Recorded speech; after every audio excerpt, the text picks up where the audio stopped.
Buenos días, jóvenes con todos. ¿Qué tal? Espero que se encuentren muy bien. Vamos a comenzar nuestra clase de Historia Universal del día de hoy. Como ya hemos dicho en clases, bueno, en la clase anterior de Historia del Perú, ¿verdad? De que voy a estar considerando lo que es la asistencia en las reuniones de Zoom, las tareas que dejo de libro y en el caso de que no tenga libro, ya saben que las dejo igual sus preguntas. Y también la participación en clase, ¿no? Al finalizar esta clase le voy a dar a ustedes la oportunidad de que mediante el micrófono, ¿verdad? Mediante la opción que nos da esta de Zoom, participe, ¿ya? Pero cuando termine la clase puedan hacer sus preguntas y eso yo lo voy a considerar bastante. Eh, ¿Qué más? Todo lo que es la tarea se presenta en la plataforma, ¿cierto? Como ya hemos dicho. Los archivos, puedes subirlo a la plataforma donde dice, pues, este, tareas, ¿no? Ahí también está el número de las páginas del libro que tienen que resolver, pero ustedes ya saben que por lógica, cada tema que se avanza viene con su actividad, ¿no? Todo el libro tiene que estar prácticamente resuelto. Y ya saben que ustedes en cualquier momento pueden encontrar conmigo para ayudarles a resolver. Bueno, jóvenes, entonces vamos a comenzar el tema del día de hoy. Empezamos con la semana antepasada, ¿verdad? Empezábamos a hablar de lo que es el origen de la civilización en el mundo, ¿verdad? Que cuando el ser humano empezó a descubrir lo que es la agricultura y la ganadería, que parece algo simple, ¿verdad? Pero fue algo revolucionario para el mundo. Inclusive fue la primera revolución en historia, ¿verdad? La revolución neolítica. En la región del Medio Oriente, ¿verdad? Lo que conocemos como media luna fértil o creciente fértil, ¿no? Surgieron estas culturas, ¿no? Mesopotámicas, ¿verdad? En esta región conocida como Mesopotamia, ¿no? Los sumerios, que fueron los más importantes, ¿no? Luego los asirios, los acadios, los babilónicos, ¿verdad? Y todo su desarrollo cultural le sirvió como base para las otras culturas que vinieron luego, ¿verdad? Para los hebreos, para los fenicios, ¿verdad? Incluso para los griegos, ¿verdad? Entonces, cuando surge las culturas, por ejemplo, Sumeria o Asiria, primero surgen ahí, pero al cabo de unos menos de un siglo, al cabo de unos años, casi se puede decir a la par, ¿no? A la par. En el norte de África, ¿no? Cerca al desierto más grande del mundo, que es el desierto del Sáhara o del Sahara, en ese lugar tan inhóspito hay un río muy extenso, conocido y llamado como el río Nilo, ¿no? Es como un pequeño río que se enfrenta pues a todo este desierto, que es el desierto del Sahara.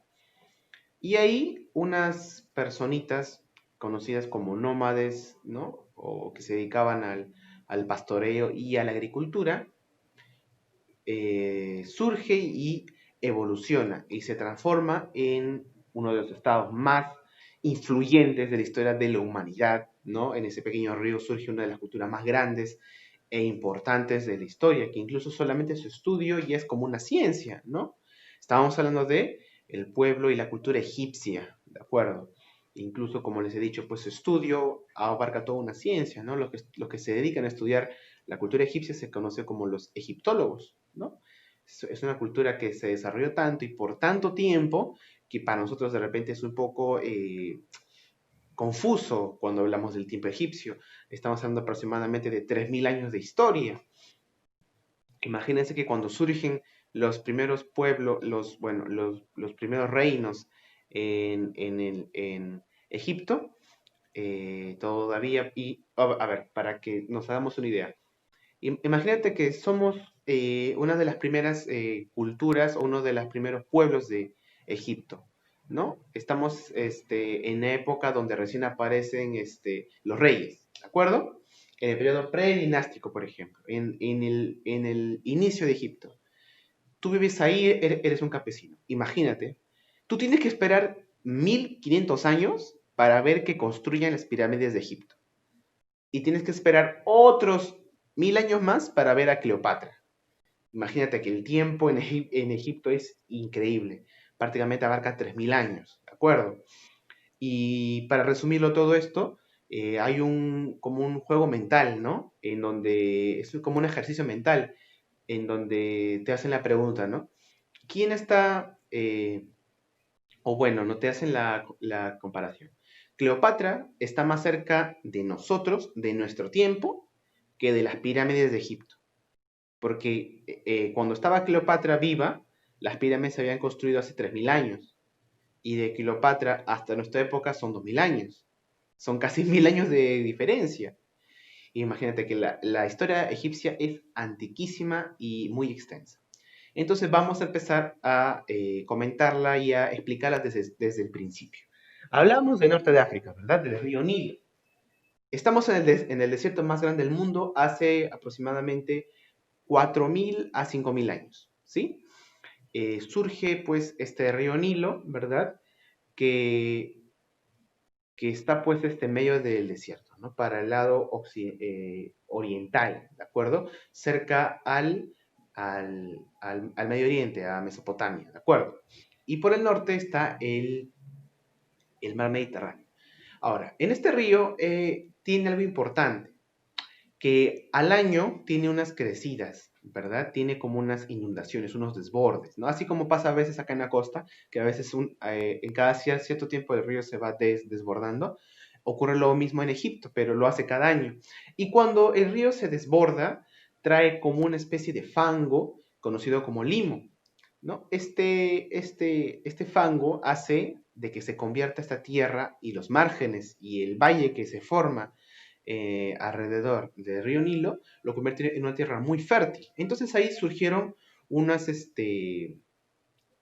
unas poblaciones, ¿no? Que se dedicaron a lo que es la agricultura, ¿de acuerdo? Y ahí surgió la civilización egipcia. Por eso que Egipto se le llama el Don del Nilo. ¿Qué significa esto? El don es regalo, ¿no?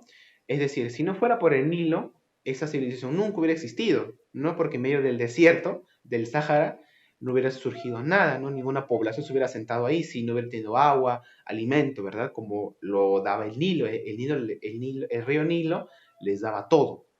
Entonces vamos a rápidamente a resumir los periodos históricos del desarrollo egipcio, ¿sí? Vamos a dividir esta clase en dos partes porque la historia egipcia es muy extensa. Vamos a resumirlo primero en esta parte, lo que es su desarrollo histórico, ¿no? Desde su inicio hasta su final.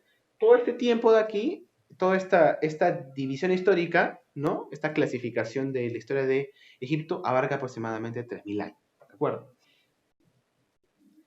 Eh, Comenzamos con el periodo predinástico, ¿no? Dinástico hace referencia pues a lo que son los reyes, ¿verdad? Entonces, este es el primer periodo de la cultura egipcia. Es ahí cuando se van formando las primeras ciudades, ¿no? Conocidas como nomos, ¿de acuerdo? Las ciudades egipcias van a ser conocidas como nomos y van a pues estar gobernadas por una especie de reyes, ¿no? Que son representantes de su dios Horus, ¿no? Vamos a tener el nacimiento de los primeros dioses, ¿verdad? Eh, egipcios, ¿no? Y va a haber una diferencia muy marcada, ¿de acuerdo? En este periodo, entre el Alto Egipto y el Bajo Egipto, ¿no? Esto de aquí es el río Nilo, este es el mar Mediterráneo, este es Egipto, ¿de acuerdo? Este es norte y sur, ¿de acuerdo? Este es el Bajo Egipto y el Alto Egipto. No te confundas. Alto no quiere decir al norte y sur abajo, no. Alto es la parte sur de Egipto y bajo es la parte norte de Egipto. ¿Por qué? Simple. Porque aquí vemos que el río Nilo pues prácticamente se bifurca en muchos más ríos. Esa parte es una zona llana, plana, es una planicie, ¿de acuerdo? Cerca de la costa. Por eso es el Bajo Egipto. En cambio, en la zona del sur es una zona más alta, más montañosa, ¿sí? Por eso que se le llama Alto Egipto, ¿de acuerdo? Alto por la altura, ¿verdad? Y bajo por la llanura. Alto Egipto y Bajo Egipto.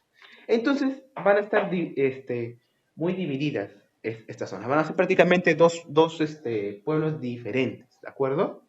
No se van a identificar como, como un solo estado. Entonces, los reyes que están en el Bajo Egipto se van a identificar con la corona roja. Y los reyes que están no, este es el Alto Egipto, se van a identificar con la corona roja. Los que están en el Bajo Egipto se van a identificar con la corona blanca, ¿de acuerdo? Entonces, vivían de esa manera, pues, ¿no?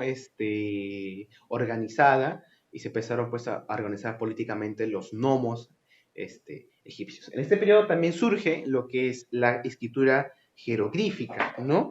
Que es esta escritura que está basada, pues, en jeroglifos, ¿no? En jeroglíficos, ¿no? Que están, pues, relacionados con los animales, con las partes del cuerpo, ¿verdad? Y así, a partir de eso, nos surge una especie de comunicación, ¿verdad? Pictográfica, ¿no? A partir de los dibujos, la escritura jeroglífica, que luego ya va a ir transformándose en el tiempo y ya lo vamos a ver. Luego, el siguiente periodo es el periodo Tinita, donde surge pues el rey Menes, que es importante para la historia egipcia. ¿Por qué? Porque unifica los dos Egiptos. Va del Alto Egipto y va conquistando hasta el Bajo Egipto y lo unifica, ¿de acuerdo? Una manera de anexionar, no fue una anexión pacífica, fue una anexión mediante la fuerza, mediante la guerra, ¿no? La historia de Egipto está llena de guerras y conflictos increíbles. Él pues se cansó de que tantos siglos estén separados todas estas partes, ¿no? Las unificó y a partir de ese momento pues fusionó esta idea de reyes y se convirtieron en faraones, ¿no? Esta idea de faraón que está por encima de cualquier rey y es prácticamente como un semidios, ¿no? Aquí se consolida esa idea. Luego pasamos al periodo... ¿por qué se llama periodo Tinita? Porque la ciudad que va a tener más poder en esta época va a ser la ciudad de Tinis, ¿de acuerdo? Por eso que cada vez los periodos de Egipto se determinan por su ciudad o por su lugar donde se desarrolló más culturalmente o económicamente o políticamente, ¿no? Una, como dicen, ¿no? Una ciudad que marca época. Luego llegamos al periodo Menfita, donde la ciudad que va a crecer mucho va a ser la ciudad de Memphis. En este periodo es muy importante, ¿no? Porque se construyen y se hacen muchas construcciones, ¿de acuerdo? Como las pirámides de Keops, de Kefren, de Miserino, ¿verdad? Y se desarrollan estas pirámides enormes. Ahora, pregunta, ¿por qué los egipcios, ¿no? Empezaron a construir pirámides? Ya lo vamos a explicar, miren. Como lo decíamos, ¿no? Después de rey Memphis, ¿no? Después de rey, Menes, la idea de que el rey se debe convertir en un faraón y que es casi como un semidios, ¿no? Se consolida esta idea, ¿no? Se reafirma. Entonces, los faraones que vienen posteriormente van a querer reafirmar su poder, ¿no? Entonces, para reafirmar su poder, los faraones querían dar la impresión de que ellos están sobre las demás gente, ¿no? Que ellos son semidioses. Entonces, como querían dar la idea, transmitir la idea de que ellos eran semidioses, ¿qué tienen que hacer? Eh, Prácticamente atravesar lo humanamente posible, superarlo. ¿Cómo es eso? Vivir después de la muerte, ¿verdad? Entonces, que los egipcios tenían su cultura estaba basada prácticamente en la vida después de la muerte, ¿de acuerdo? Entonces, para ellos, la muerte no se terminaba con la muerte física, sino que cuando una persona dejaba de vivir físicamente, para los egipcios comenzaba un camino hacia la nueva vida, ¿verdad? Entonces, según la mentalidad egipcia, para pasar a la siguiente vida, tendría pues que conservar su cuerpo, ¿no? Porque eso le va a servir para continuar con su viaje. Entonces ellos desarrollaron mucho la momificación, ¿verdad? Y para hacer sus enterramientos, depositaban todas sus ofrendas y todos sus regalos y todo lo que necesite este muerto, esta persona, para su camino hacia la otra vida. Incluso se le llevaba comida todos los días como si fuera pues una persona viva, ¿no? Porque ellos creían de que si se la mantenía con esos aromas, con esos olores, las momias, ¿no? Se iban a mantener con esa fuerza vital para continuar con su viaje, ¿no? Esa era la creencia. Entonces, entendiendo esto, nos va a resultar fácil entender también de que la tumba tiene que ser muy importante, porque la tumba tenía que ser como un palacio, ¿verdad? Entonces las pirámides, ¿qué cosa eran? Eran tumbas, ¿de acuerdo? Las tumbas más antiguas se llamaban mastabas, y eran como esto, eran como pequeños edificios, ¿no?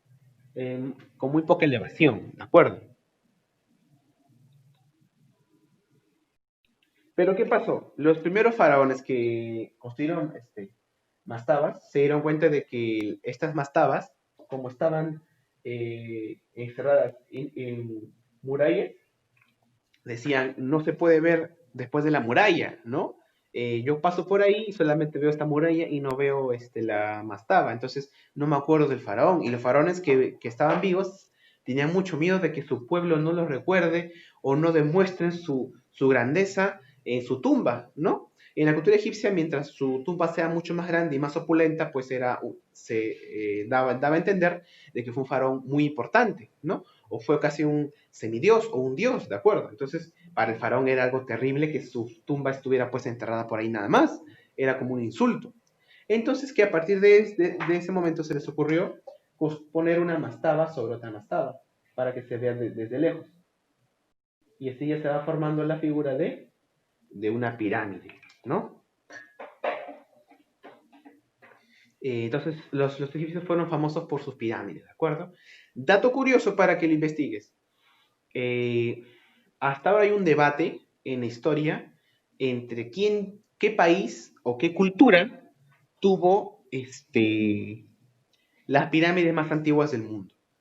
Para la historia convencional, Egipto tuvo las pirámides más antiguas del mundo, pero según muchos hallazgos arqueológicos últimos, en las últimas décadas, Perú es uno de los países también que se encuentran las pirámides también más antiguas del mundo.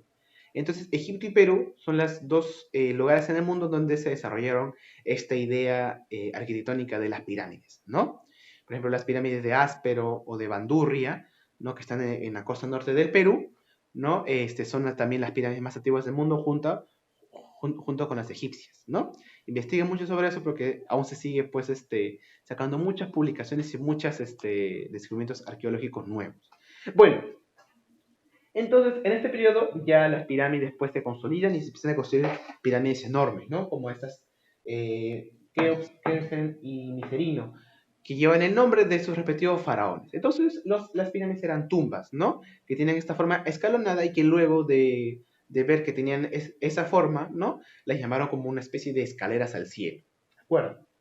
Y dentro de las pirámides, pues no habían habitaciones, cuartos, sino todo estaba prácticamente era un bloque de piedra que tenían pequeños laberintos con trampas para que cuando el que ingrese ahí a buscar la tumba del faraón muerto, pues se encuentre con un montón de falsos pisos o de trampas, ¿verdad? Como así vemos en las películas de Indiana Jones, que entran a una tumba y se encuentra con una pared que se cierra, con el piso que se cae. Era exactamente igual en las pirámides de Egipto para evitar los robos. Llegamos al Imperio Medio donde ya empiezan a haber muchos problemas en Egipto, donde ya no solamente son problemas internos, sino problemas externos. Vienen unos pueblos desde el Asia Menor, ¿no? Desde aquí, conocido como los Iscos. Estos pueblos invaden a los egipcios porque tienen una nueva tecnología. Traen una nueva tecnología que es el carro de guerra, ¿de acuerdo? Y también eh, las armas de cobre, ¿no? Todavía nos encontramos en edad de cobre, ¿de acuerdo? Y el norte de Egipto, es decir, el Bajo Egipto, es conquistado por los iscos, ¿de acuerdo? Entonces los egipcios son sometidos. Eh, Luego pasa pues eh, los, los siglos, ¿no? Para resumirlo. Y finalmente logran expulsar a los iscos, pero esto les trae muchos beneficios porque los egipcios absorben los nuevos métodos de los iscos y también ellos mismos desarrollan sus propios carros de guerra con caballos. Eso les permite expandirse mucho más. En esta época del imperio nuevo se da la época de la máxima expansión egipcia. ¿No? Llegan hasta Siria, hasta Mesopotamia con estos inventos de los iscos, ¿verdad? Y llegan pues hasta la zona de Palestina, que es una zona donde se encuentra un pueblo muy conocidos como los hebreos, ¿de acuerdo? Entonces los capturan y los llevan pues a Egipto para trabajar como esclavos, ¿no? Este periodo alcanza su máxima expansión en Egipto, ¿no? abarca, abarca todo lo que es Egipto actual, Mesopotamia y Palestina hasta Siria, ¿de acuerdo? Es ahí donde surge pues también en ese tiempo posterior la figura de Moisés, ¿verdad? El cual nace dentro de la aristocracia egipcia, pero al ver que su pueblo era sometido por, por los faraones, ¿no? Se convierte en un profeta de la religión egipcia, ¿verdad? Del, entonces, claro, de la creencia egipcia, ¿no? De la creencia en Yahvé, que era su Dios, ¿no? Que era el Dios que nosotros conocemos, ¿verdad? El Dios cristiano, ¿no? Entonces, que ahí en ese momento, pues se da la época del Génesis, ¿no? El Génesis, perdón, el Éxodo, en donde Moisés rescata a su pueblo y lo lleva de regreso a la tierra prometida, ¿verdad? En este periodo también se da, pues, la, la lucha de las religiones egipcias, ¿no? De las creencias egipcias de los dioses. Porque llegan faraones que, como por ejemplo como Ramsés, que imponen un monoteísmo, pero también luego llega Tutankamón, que impone de nuevo el politeísmo, ¿verdad? La creencia a distintos dioses, ¿no? Hay esas pugnas de creencia. Cada faraón que llega impone su propio tipo de creencia. Y este monoteísmo que se va a imponer en un momento en Egipto va a ser importante porque va a influenciar al pueblo hebreo. ¿Qué cosa es el monoteísmo? Es creer en un solo Dios, ¿de acuerdo? Entonces los hebreos van a tomar mucho de la experiencia egipcia y van a transformar su pensamiento en monoteísta también y lo van a consolidar ellos con su creencia en Yahvé, en un único Dios. Finalmente, ¿cómo decae Egipto? Los invaden muchos imperios, como el imperio de Alejandro Magno, que fue el máximo conquistador del mundo antiguo, que viene desde Grecia. Luego van a venir los persas también. Y finalmente, para culminar con su cultura, Marco Antonio, que fue un emperador romano, los va a anexionar y los va a convertir en una provincia más del imperio romano. Y ahí se termina la gran historia egipcia. Bueno, jóvenes, tienen ahora el micro libre unos 2 minutos para hacerme cualquier pregunta porque la transmisión también se va a cortar. ¿Tiene alguna duda, alguna consulta? Hágamelo ahora, jóvenes.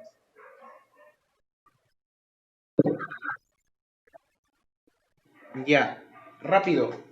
Por el norte estaba pues el mar Mediterráneo, ¿no?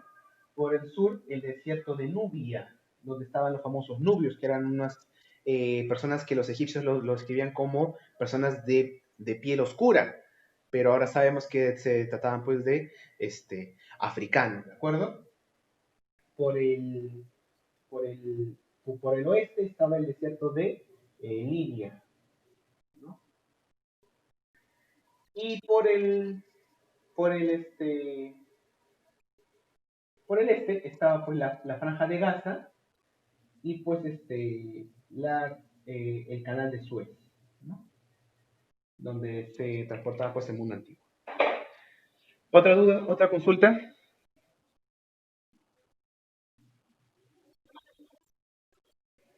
Ya. Bueno, jóvenes, esas son todas las preguntas. Nos estaremos viendo pues la próxima semana. ¿Sí? ¿Alguien más quiere hacer alguna pregunta?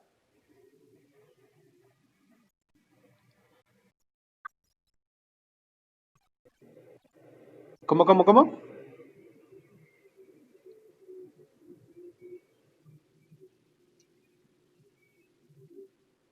Ya. ¿Quién fue la que me hizo Ah, ya, listo, ok. Acá tengo registrados acá tengo registrados los chicos que han participado hoy día. Sí, sí, claro. Ya, como decía, acá tengo los chicos que han participado hoy día en la transmisión, así que eso va a ser pues considerado bastante. Bueno, jóvenes, nos estaremos viendo pues el día lunes con la Historia del Perú y ya saben, las páginas del libro se las voy a dejar pues en la plataforma y en el grupo. Y si no, ya saben porque igual les envío sus preguntas. Bueno, jóvenes, eso fue todo. Muchas gracias. Nos vemos la próxima semana.